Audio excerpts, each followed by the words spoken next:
Now I'd like to invite Professor Madhav Venu Govindu. He will also have a presentation.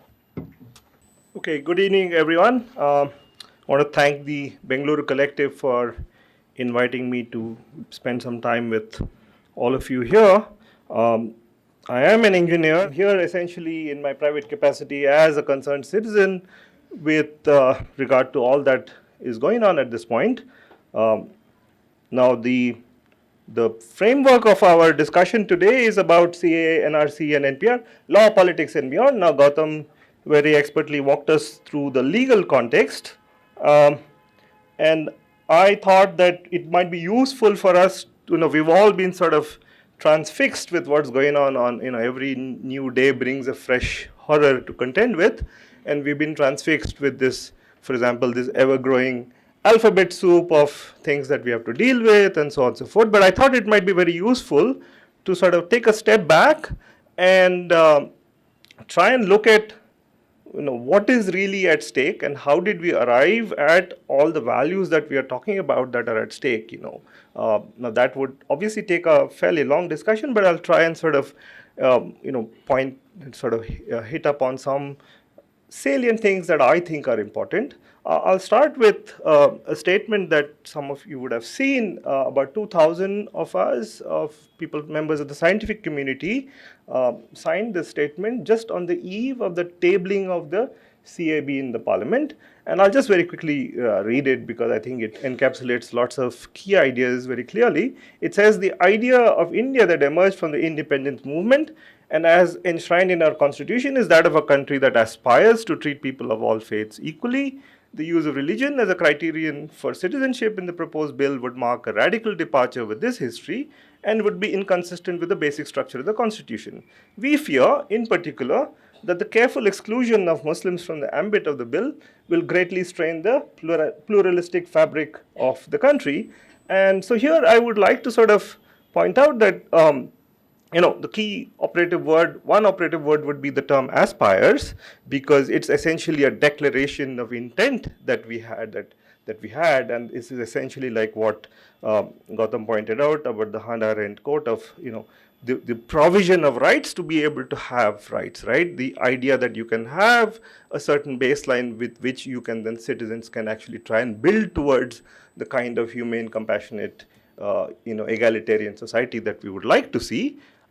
But at this juncture, the other key operative point is this term radical, and it is indeed what we are contended with is a very radical break from the history. It is by no means anyone's contention that the Indian experience of as an independent nation has been all roses, right? It's been a rather mixed bag at best, but there has been a fundamental premise that all that was accepted, that had a broad level of acceptance, and now I think there is a radical challenge to that idea. So in that sense, I've just sort of rephrased this cliche which seems to make sense today, which is to say that the present is a foreign country and they do things differently here. Yeah, I mean, the last some years has been a shift in norms, and shift in the vocabulary, shift in the nature of the public discourse, shift in the kind of trust that you may have, or you may that you may impose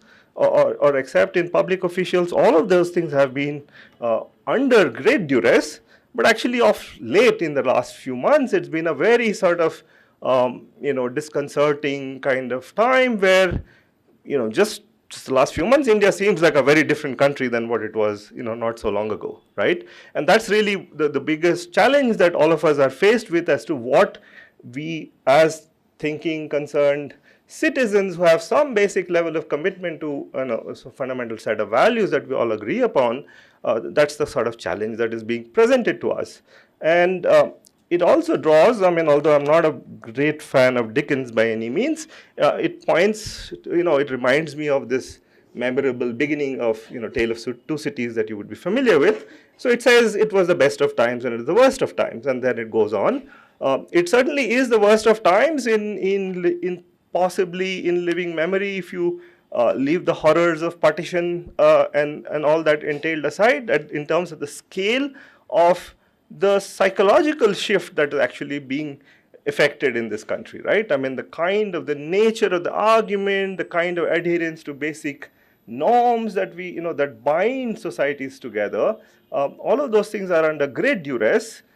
I don't need to spell out all that has happened in the last few years, few months or few weeks actually, and it's becoming, for someone like me, it's becoming rather difficult to actually keep up with what's going on at any given point in time. So which is also the reason I thought it might be useful to just sort of step back and take a fresh look as to what is it that we are really arguing about. I mean, there are the immediate considerations of all those three legal provisions that one has to contend with, there is no doubt about it, but let us also be very clear about what is really at stake and what sort of a challenge that India actually confronted with external factors, but also against itself, to get to a point where we could actually have a reasonably sound constitutional basis to take us forward, right? And well, you could ask, what is the best of times? I would say it's this, right? You have, if I were to summarize this in one picture, and I would appreciate if someone could tell me who's the photographer for this, I would like to be able to, add that, yeah. It's important to do that, but I'm not being able to figure that out. But nevertheless, here is something, and this was being discussed a little while ago, three young women who are now probably well-known names to a lot of people in this audience, right, in the context of the attacks on Jamia, and pictures do tell you a lot, right? Here you have young women, educated, urban, sophisticated in many ways, and independent and defiant, right? And I think this is definitely something that we have seen in many forms, playing out in the public space. And clearly, independent of whether it is young men or women, I, for one, have had a very distinct feeling of having grown older in this last few weeks, because I realize that the people who are taking the battle, forward are the people who belong to an entirely different generation than mine, and I'm happy for it. And you could think of the notion of the kind of trajectory that the term Azadi has taken, right? I mean, if you're familiar with the whole history of how it was brought in by the feminist movement in India, and then the very sort of complicated and very rather interesting path it has taken in recent years in Indian public space, right? So what are the current protests really? If one were to try and sort of summarize them very briefly, well, it's driven by students, not students alone, but students do have a enormous role to play in this. And the way I see it is, India's opposition is not from the Lok Sabha benches, but from the classroom benches from across the country, right? And that's essentially what we are seeing at this point. It is also beyond the whole question of the role of Muslims. Obviously, it is natural and rather very heartening to see very large numbers of people from very ordinary families in the Muslim community come out on the streets and participate in the pushback. And what is also very important is the terms of engagement that are being brought to fore, right? I don't know, Gautam would obviously be spending his working days worrying about what the Constitution says and what it means, what particular provisions of the law are, how somebody is trying to subvert it. By and large, most of us have been rather complacent about this, right? I mean, you talk about allegiance to the Constitution. It's typically either something that you read in a textbook, or you see a public official swear allegiance and then fail to live by it, right? I mean, that's largely been our experience. And it's a remarkable, I think it's important to pause here, because there's a lot of things going on at the same time, but it's a very remarkable turn of events, I think, where the terms of engagement are in terms of symbols of nationalism, right, of a patriotism, right, of the right kind. I mean, you have the Indian flag, people are reading the preamble, reading out, and then there is obviously a discussion that emanates from it. Just as a quick aside, I just want to draw your attention to the fact that this is the illuminated manuscript version of the original constitution that was signed, and there's a whole interesting story there, and I would urge you to go look it up. Yeah, so this is where we are. So there's a lot that is at stake, and I'll try and sort of draw, sketch out a few of the salient features the way I see it. But it's also important to understand that the Constitution didn't arise in a vacuum, right? there's a whole process, and there's, there's a very large growing body of literature on how the Constitution was shaped, what kind of discourse happened around it, what was the nature of the compromises that took place, and so on and so forth. But also, I mean, like people like Gautam, and then Rohit Dey has this wonderful book, and where people have talked about how Indian society has owned it and shaped it and moved it forward, given it a sort of contemporary resonance with the needs of the time. But it's also important to maybe go back to the prehistory, if you will, is what are the norms that sort of operated which led us to that point where the Constitution was being framed, and that's essentially what I will look at. Before I move on, I also want to talk about this picture very briefly. It's a fabulous one, right? And you have it's something that sort of arises probably spontaneously, right? Again, it's in the context of Jamia, and you have two figures who have been seen as almost as mortal foes in the public discourse for a long while now, right? I don't mean to flatten out the fundamental differences that exist between Gandhi and Ambedkar, but here is something that is very interesting and very important to sort of note as we go forward, that Gandhi, who, we recently celebrated 150 years of his birth, Gandhi is in some sense, I've spent some time looking at Gandhi's life, and Gandhi is somebody who has now been, I think, liberated from the seminar hall and the book or the paper, and is actually walking the streets of India, right? I mean, and here is something that is capturing the essence of what people are trying to say. They are trying to say we will bring non-violent, and that's the other remarkable aspect of what's going on. It has been remarkably non-violent, right? I mean, the kind of pushback that citizenry have brought into the public space, but also, what are they fighting for? They are fighting for allegiance to the kind of constitutional values that Ambedkar had a very key role in putting together in the Indian context. And so this, I think, is sort of one point in our tour, if you will. And very quickly, I want to sort of take a moment and sort of draw the backdrop against which a lot of the discourses are actually happening. This is not there out in the fore, but it's certainly being informed. Primarily, to cut a very long, complicated story short, I mean, there was a European, and there is a European sense of nationalism, which is essentially unitary in some sense. It talks about, it's sort of predicated on the principles of one language, one religion, one culture, ethnicity, race, etc. And you can see the resonances of the arguments that are being put forth, right? I mean, including now we want to have one leader, right? So this is a European idea of nationalism that emerged in their specific historical context. The Indian experience is rather different. The Indian experience is Indian nationalism was forced in the crucible of the anti-colonial struggle, and it had to contend with a lot of complicated concerns which are probably not the fate of many other societies, because India is one which is incredibly diverse in any dimension you can think of. I don't need to enumerate them, right? So given all this enormous diversity of this country, there has been, as it sort of evolved over a period of time. I'm talking about 100 odd years of experience, let's say from the middle of the 19th century to the promulgation of the Constitution, let's say, right? And but the other there are two sort of salient aspects of this experience. One is a very important growing understanding. The critique was not just about colonialism. There was also a social critique and an impulse to reform. Now, by no means is it complete or sort of revolutionary in its fullest sense.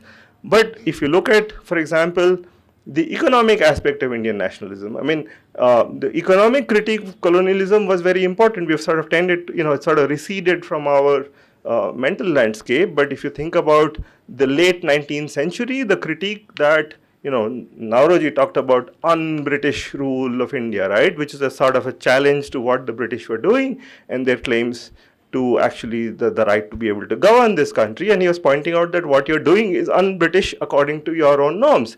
So these economic aspects, and this is, I'm not talking about just I don't mean to limit it to the economic critique of colonialism, but also a critique of the economic divide within Indian society, right? And these two aspects, both the social, cultural, and economic inequalities that were embedded in Indian society and continue to be so, continue to be retained, were being challenged along with the challenge to colonial rule. And so essentially you ended up with a set of strands, and many of them were perhaps in opposition to each other.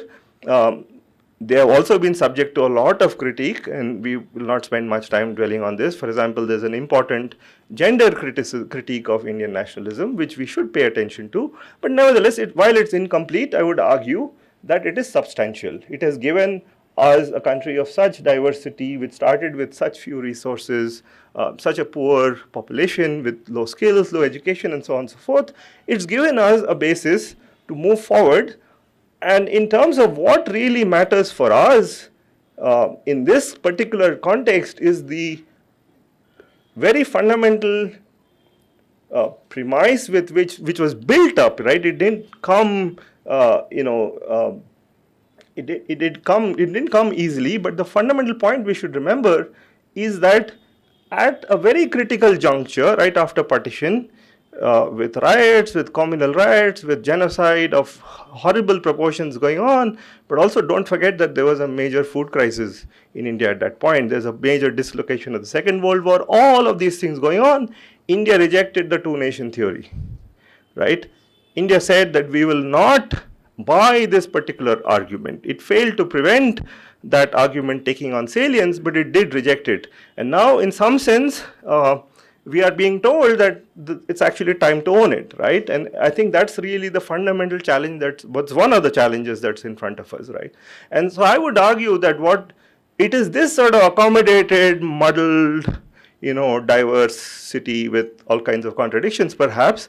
It's really this what holds us together as a people, as a nation. And so it is this basis on which we have been able to, essentially what we have been given, on of which the Constitution is sort of one document of immense value, a palimpsest onto which one can inscribe your ideas and take it forward. But this is essentially something that forged a pathway to modernity under Indian circumstances. And I think it's very, very important to recognize this, because this is essentially, all of these dimensions are under grave assault today, right, in many ways. I will just spend a few minutes. I'm not a historian, but I have I have an interest in history as a student of modern Indian history, and it strikes me that the current situation in India is very reminiscent of what was going on in the early 30s. 32, 33 were really difficult times in modern Indian history. It was the second phase of the civil disobedience, right after Dundee and Round Table Conference and all of that. And it was a phase of brutal repression in this country at that point, right? So if you look at, say, the first phase of civil disobedience, about 60,000 people were arrested. But in the first 2 months of 1932, you had 75,000 people put in prison. But also, some of these things have very strong resonances in our contemporary times. There were punitive fines, which is a very old colonial idea, right? If you didn't like the acts of somebody in one region or village, you just round them up and you just fine their entire community. And we have seen that happen in Uttar Pradesh recently, right? And there were like summary lathi charges, firing. Essentially, the country was under what was known as Ordinance Raj. And that's also interesting, language plays a very important role in how we communicate ideas, and we shape the interpretation of values in our public space, but also how we take them forward. So there was this enormous paranoia. If you look through the archives, you will see that the British were really paranoid about this idea, which looks laughable today, right, that Gandhi was about, because when Gandhi resigned from the Congress, they thought that he was going to join hands with the communists who were coming into the public space. And you can see resonances of that kind of if you think about urban Naxal as the term of, choice term of demonology, it is actually in that line of, sense of thinking, right, where you're just sort of trying to create a rather irrational way of looking at any of these questions. But maybe in the interest of time, I'm not going to read this whole quote, but there's also this very interesting quote which is from Nehru's discovery of India. And he says that the greatest gift for an individual or a nation, so we have been told in our ancient books, was abhaya, fearlessness, not merely bodily courage, but the absence of fear from the mind. But the and then he goes on to say that under the British, the dominant sense was one of fear and oppression. And it is in this context that at that point, we are talking about Gandhi coming into the public realm and saying with a quiet, determined voice, be not afraid. And then he goes on to argue that it's so suddenly, as it were, that black pall of fear was lifted from the people's shoulders, not wholly, of course, but to an amazing degree. As fear is close companion to falsehood, so truth follows fearlessness. And we are not talking about Gandhi here today, but actually what I feel is like the role of students, the explosion of students into the public space in the last few weeks is really an act of abhaya, right? They've owned this idea of fearlessness and come out in droves, right, to be able to address this. So I think, and you can, time will tell us in terms of where this is going to take us, but you can clearly see a shift in the discourse to, in the recent days, there have been other interesting things going on. There's a shift in discourse and enough people are saying, we are not afraid anymore, right? And that's a fundamental salience in holding together any polity. Very quickly, in the remainder of my time, and I'm sorry that some of the quotes are lengthy, but I think it's important to sort of dwell on them because there are very strong resonances with what we are all trying to sort of, hang on to at this moment. So there is this Poreless Raj Declaration of 1930, just on the eve of the beginning of the civil disobedience campaign. And this was something that people, just the way people are reading the preamble in public spaces today as almost as an act of defiance, right?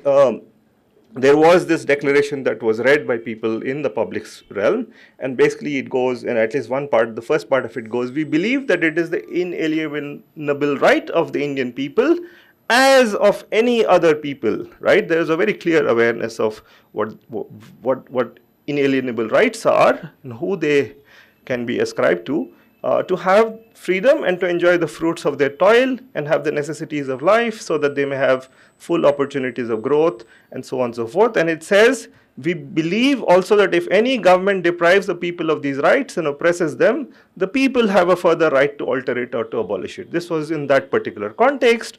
And it goes on to argue that the exploitation of masses in India had ruined India economically, politically, culturally, and spiritually. You can clearly see Gandhi's, pen here, right? But it's clear that actually there are many strong, resonances with what's going on in our public realm also, and therefore, they decide that this is their commitment to complete independence.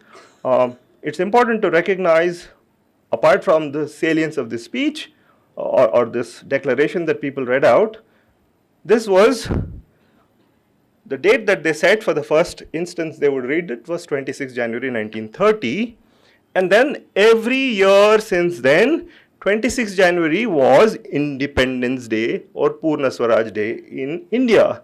And it is in honor of this particular aspect of the pushback against colonial rule and the shift of the discourse from dominion status to one of complete independence that people had decided that the constitution would come into being on the 26th of January 1950.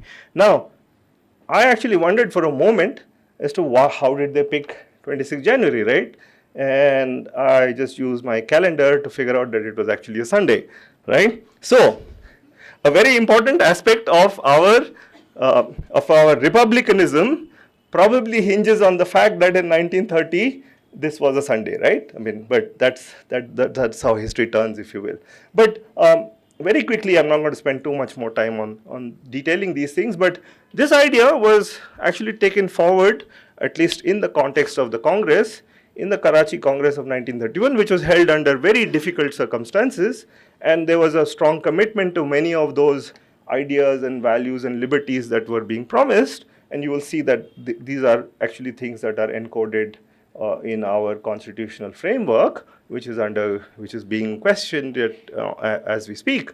And it's also important to sort of recognize Ambedkar's warning, which he gave in his last speech in the Constituent Assembly, where he pointed out to the contradiction, which, life is full of such contradictions, where you have political, he pointed out that we have political equality, but you have other forms of inequality which which matter a lot. And these things are very much alive even today, right? And so the reason I'm dwelling on this is that I would like all of us to not get utterly carried away by the very exigencies on a daily basis, but also sort of have some space to be able to recognize the longer trajectory within which all of these things are working out, right?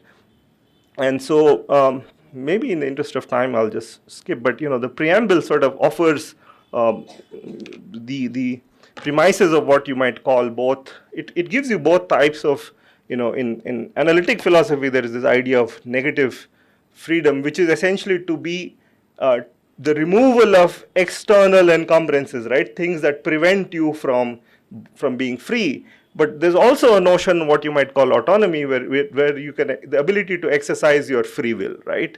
And so we need something, you need both to be able to function as a healthy being in a healthy society.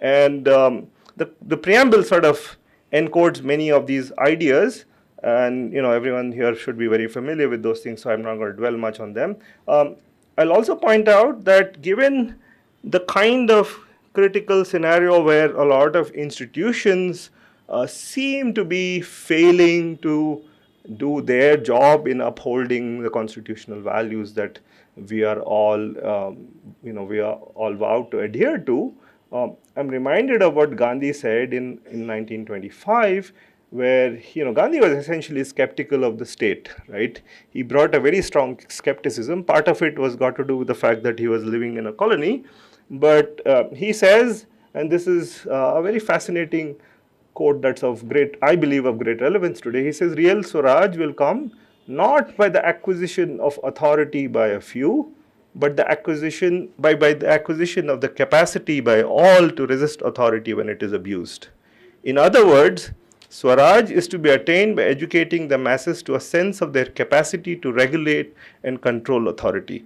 And so a lot of the things that are actually playing out today have very strong, resonances with this particular idea of Swaraj as not just being free, or a few people being able to, a few Indians, if you will, as opposed to Englishmen controlling the state of affairs in the country, but the ability by people to sort of, resist the abuse of power. So where do we go from here? We have a lot of fundamental challenges to our foundational values, and obviously it should be fairly obvious to us in this room that it's not about Muslims or minorities alone, right? It is once the doors are open for, like, for example, with regard to CAA, it is essentially like a Trojan horse, where once the doors are open to, you normalize certain ideas, and then, many things are going to happen. And fundamentally what you see going on now is essentially a rejection of the thrust of history. India has muddled its way through, but I think more or less in a direction going forward, right? It's a complicated country with so many diversities, lots of different problems, great levels of inequality and hierarchy, and all of these things have been, I'll be done in a minute, yeah. So all of these things are at stake, but what you're seeing is essentially an attempt to undo the gains of more than a century. And I also want to point out that in all of these sort of daily political affairs, there is underlying all of this there is a context of agrarian and ecological crisis that we contend with, and we have to pay attention to that. And so the question really, I'll leave you with the question of where do we go from here and what are we supposed to do at this point. Thank you.